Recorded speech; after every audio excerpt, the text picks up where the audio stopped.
Kæru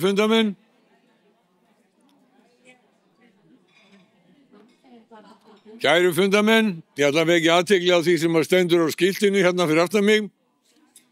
14:50, það farið að vísu núna, 14:50 til 15, kaffihlé. Nú klukkan orðin 3 mínútur yfir 3 og síðasta erindi sem við fáum í dag, áður en að við förum í pallborðsumræður, Ragnheiður Þórisdóttir frá velferðarsviði Reykjavíkurborgar og hennar erindi nefnist úrræðaleysi. Ragnheiður, gjörðu svo vel.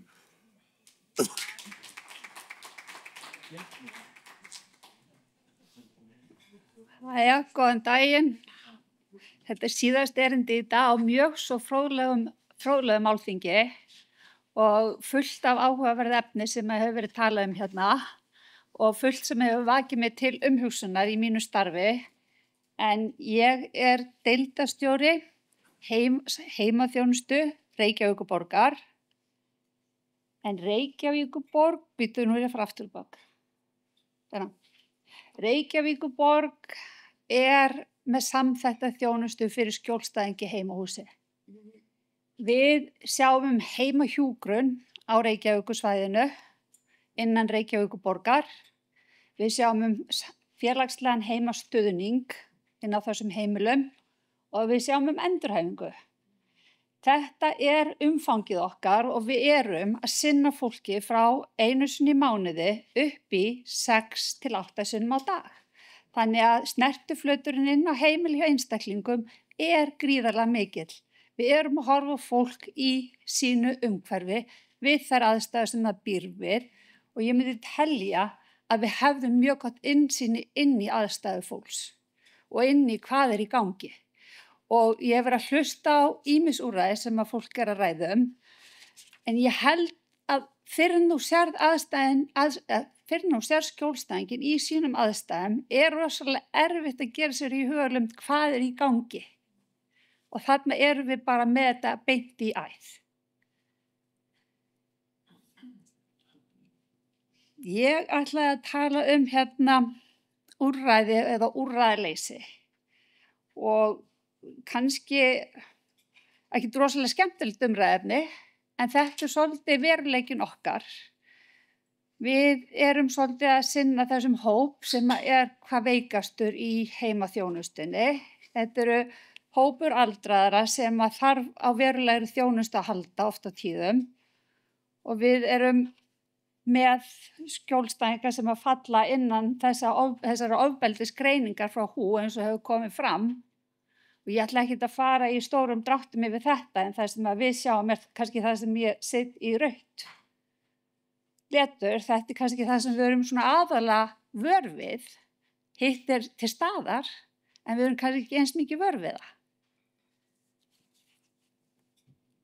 Þannig að þetta alveg umhugsunarvert og það var talað rannsókn Sigrúnar Ingvarsdóttir áðan og ég hjó eftir því þegar Eygló Harðardóttir var að tala þessa rannsókn að þá vitnaði hún bara í heimaþjónustuna. Að 57% starfsmenn heimaþjónustunnar væru varir við ofbeldi. 83% starfsmenn heimahjúkrunar eru varir við ofbeldi. Heimahjúkrun að sinna veikustu skjólstæðingunum hjá okkur. Og þetta verulega falið. Miðað við 16% sem Alþjóða heilbrigðisstofnunin gerir ráð fyrir. Og þetta sláandi tölur eins og hefur komið fram. Og það líka eins og kom áður fram að starfsmenn viti ekki hvað að gera við þessar upplýsingar. Að því að við upplifum að það ekki úrræði sem við getum leitað í fyrir þessa skjólstæðinga. Og það sannleikurinn. Því miður. Og við búum í velferðarsamfélagi en það bara stór hluti af öldruðum sem býr ekki við þær aðstæður sem við viljum að þeir búi við eða þeir eigi skilið að fá að búa við. Þannig að vitum alveg að það eru búin að vera 3 mál í gangi þar sem var alvarlegt heimilisofbeldi sem olli andláti og eitt núna í fyrir dómstólum.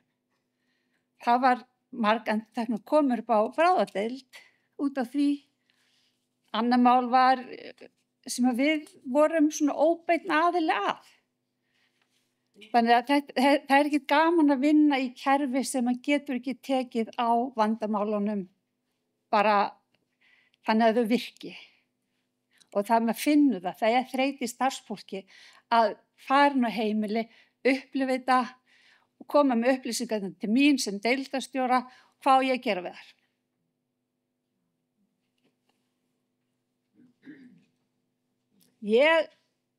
Við kannski, eins og ég segi, ég fæ þetta inn á borð til mín.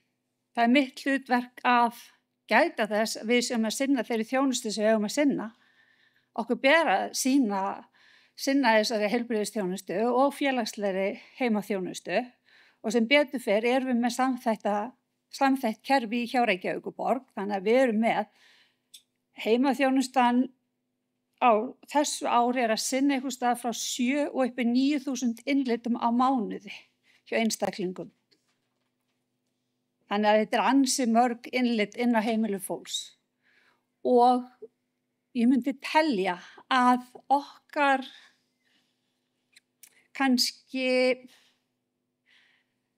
ef við erum farin að tala að við verðum vör við ofbeldi, þá held ég að við séum með frekar háan þröskuld fyrir því, sem er dapurt.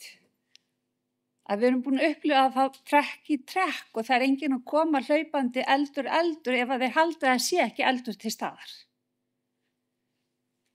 Þetta er bara eitt gott dæmi og þetta er ekkert einsdæmi hjá okkur.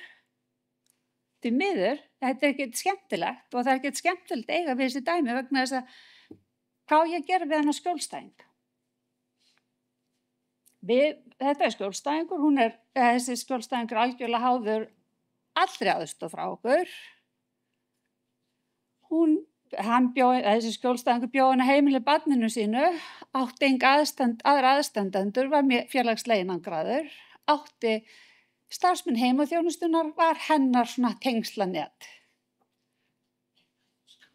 Starfsmennin voru orðnir hræddir að fara þarna inn í aðstæðurnar sem þessi skjólstæðingur bjó við.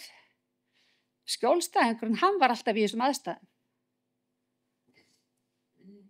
Hvað áttum við að gera? Það var rætt við þennan aðstandanda og honum var veitt skrifleg viðvörun að við myndum draga úr þjónustu í þeirri von að hann myndi kannski taka sig á og gera sér grein fyrir hvað væri í gangi. Við ræddum þetta ofbeldi við þennan aðstandanda, þannig að honum var alveg ljóst að okkur blöskraði ástand á heimilinu. Breyttist ekkert. Það sem að gerðist var að þessi aðstandandi var búinn að nýta alla fjármuni þessa skjólstæðings í fíkniefnaneyslu og það var búið að selja húsnæðið ofan að þessum skjólstæðingi án vitundar þessa skjólstæðings. Þessi skjólstæðingur var tæknilega heimilislaus. Það hefur verið gerður samningur að það yrði leigt. Þessi aðstandandi gerði samning við þann sem hefði keypt húsnæði, hann fengi að leigja það áfram. Svo var leigan ekki greidd. Þannig að þessi eigandi húsnæðis sem að skjólstæðingurinn hafði upphaflega átt kom bankandi á gluggann. Til að athuga hvort það væri ykkur heima til að innheimta leiguna. Skjólstæðingurinn gjörsamlega bjargarlaus upp í rúmi, vissi ekki hvað var í gangi, hafði ekki hugmynd um það. Babú, hvert förum við með hann? Bráðamóttökuna. Þetta er ekkert úrræði fyrir okkur. Þetta er bara algjör neyð. En þetta er það eina sem við höfum. Við höfum ekki getað að fara með þessa konu í þennan skjólstæðing í kvennaathvarfið. Hún þarf allt mikla aðstoð, heilbrigðisaðstoð, allt mikla heilbrigðisþjónustu.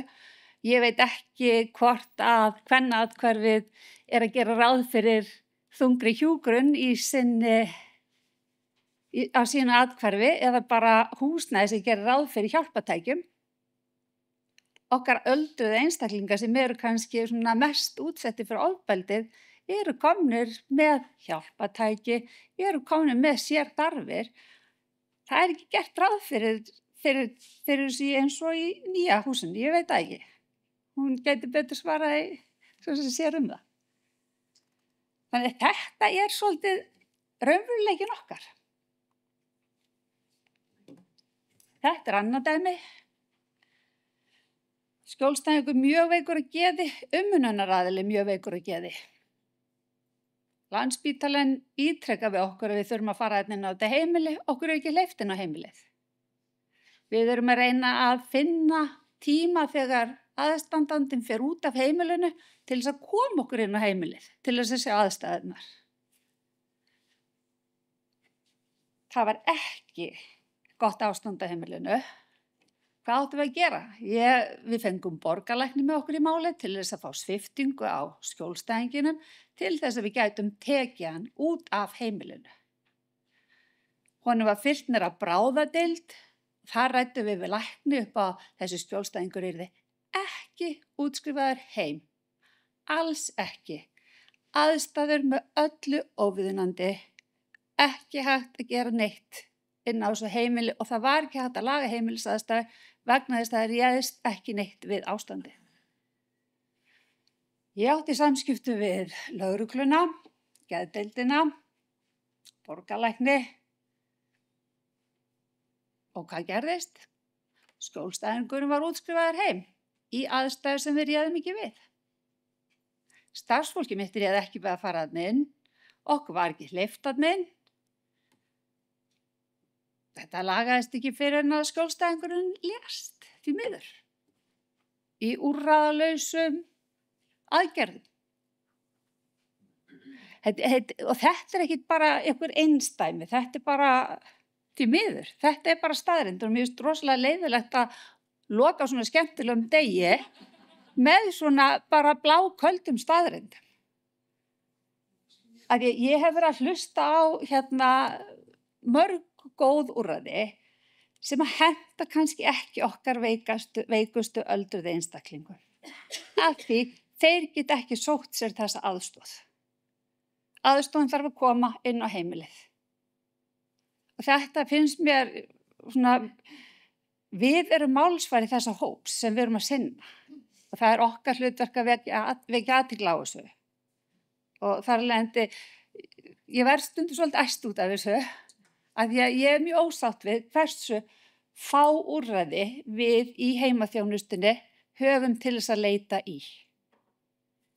Og það má setjast að alls konar, ég var fegin að heyra að félagsmálaráðherra var að tala mögulega umboðsmann aldraðra eða eitthvað í þá veruna. Mundi nýtast okkur varðandi tilkynningarskyldu, mögulega, gæti verið. Það kom þarna að þyrfti að vera lagabreiting okkur ber skylda að miðla upplýsingum áfram. Ég var hrædd að neyðarlínan yrði rosalega þreytt á símtölum frá okkur þegar kæmi að vanrækslu, að andlegu ofbeldi, að þessu sem að flokkast undir ofbeldi vegna þess að það líður ekki svo vika í mínu starfi að ég fá ekki eitthvað svona vandræðamál inn á borðtíminn. Og núna erum við baráttu við Landspítalann að útskrifa ekki eitthvað skjólstæðing heim í aðstæður sem vitað að eru óviðunandi. En það er alltaf bent á að félagsþjónustan geti tekið við þessum málum. Félagsþjónustan getur ekki tekið við þessum málum, því miður. Fyrsta lagi er félagsþjónustan fjársvelt með við heimahjúkrunina, því miður. Við gætum mögulega gert það með því að vera með meiri viðvör á heimilum þar sem okkur grunar að þessi ofbeldi að þá væri við til staðar á heimilunum þannig að það væri styttri tími. Við leitum þegar ráða að senda fólki í dagvistun og það er þá í dagvistun alla daga til þess að koma því út úr því ástandi sem það býr við. En önnur úrræði höfum við ekki, því miður. Þannig ég hlakka til að sjá hvað samband íslenskra sveitarfélaga og önnur og bara ráðuneytin ætla að gera í þessu máli vegna þess að þetta er svo sannarlega heilbrigðis og félagslegt vandamál. Þetta er ekki, þú getur ekki aðskilið þetta. þarna vorum við með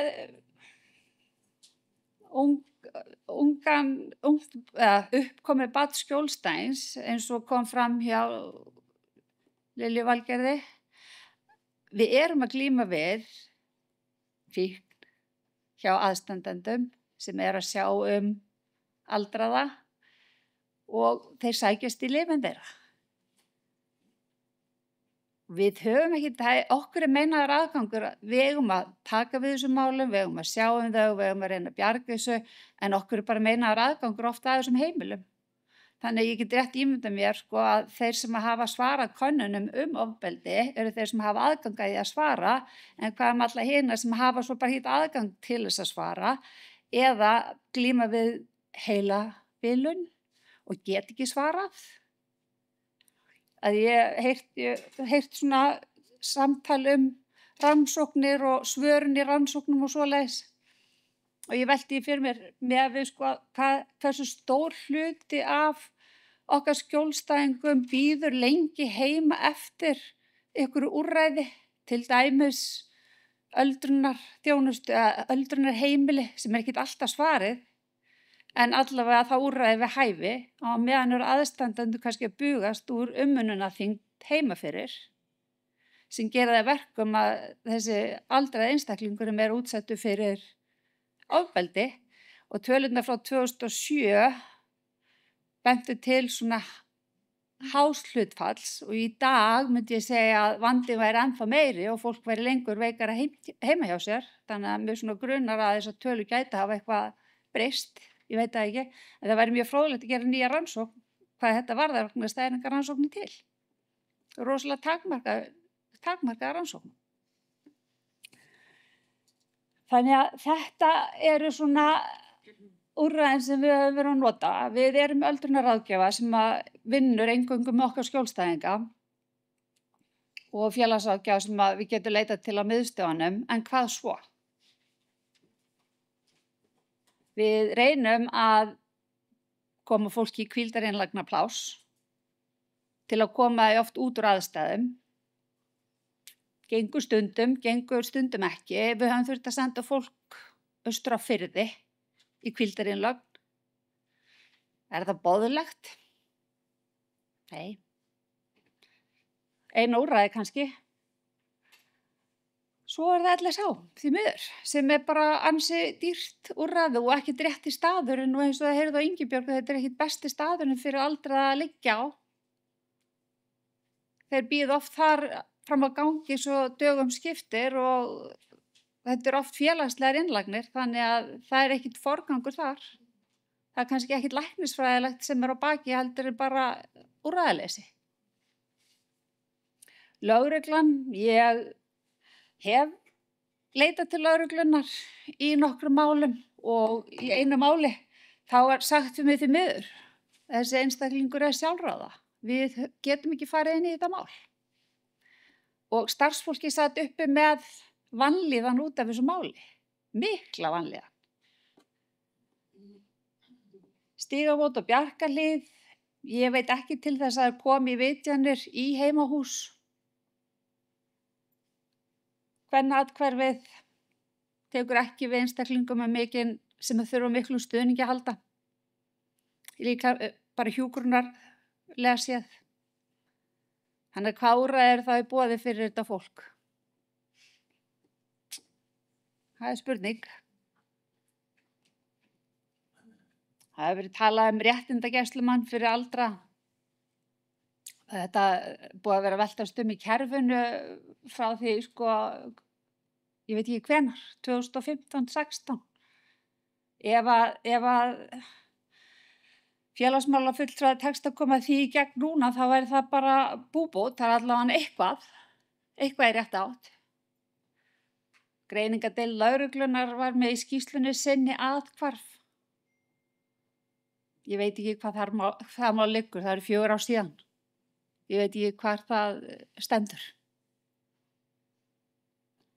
Hvað þurfum við? Við í heimaþjónustunni upplifum það að við þurfum að hafa aðgang að einhverjum plássum í innlagnir. Við vitum það að við höfðum meiri rými í hvíldarinnlagnir en í dag vegna fjölda fólks sem bíður á LSH eftir að komast í varanlegt hjúkrunarrými að þá hafa hvíldarinnlagna plásunum okkar fækkað. Og það bara ekki til bóta fyrir okkur. Það er samvinna milli kerfa, tvímælalaust. Vonandi verður þetta málþing til þess að kerfin fara að tala saman, en það er alltaf að tala að tala saman, en svo er misjafn árangurinn og maður svona velti í fyrir sér hvert fer þetta áfram. Horfi ég á formann Landssambandsins, kannski hans verkefni að leiða þetta, ég veit það ekki, en það er dapurt að kerfin í eins litlu landa við búum í skuli geta tala betur saman. Það er bara mjög dapurt. Ættum við að skima betur? Ættum við í heimaþjónustunni að skima betur fyrir ofbeldi? Ætti heilsugæslan að skima?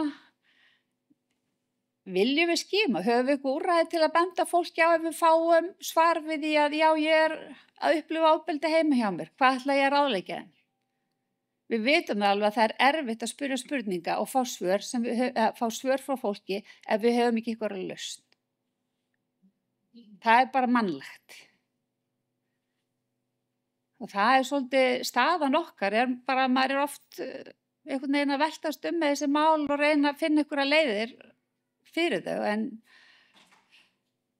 ég er búin að punkta ýmislegt niður núna eftir þennan fund og vonandi hjálpa það okkur eitthvað í að koma fólki í ykkur úrræði eða eitthvað áleiðis í kerfinu, en ég einhvern veginn á vona því að það eigi freka þá við okkar hraustari hóp en ekki okkar veikustu einstaklinga. Þeir eru ennþá jafn illa settir. Þannig að þetta voru svona mín loka orð, sorry að drepa stemninguna, en þetta er bara blákaldur veruleiki sem við erum að vinna við. Það er bara, ég veit ekki hvernig ég get sett þetta í önnur orð, ég er ekki vön að skafa utan á hlutunum, en ég held að ef við kallum babu að þá er það út af verulega góðri ástæðu. Og ef við sendum einhvern niður á bráðadeild í félagsleg innlögn að þá er eitthvað mikið á bakvið því miður. Þannig að þetta voru mín lokaorð á þessari góða ráðstefnu. Takk fyrir mig.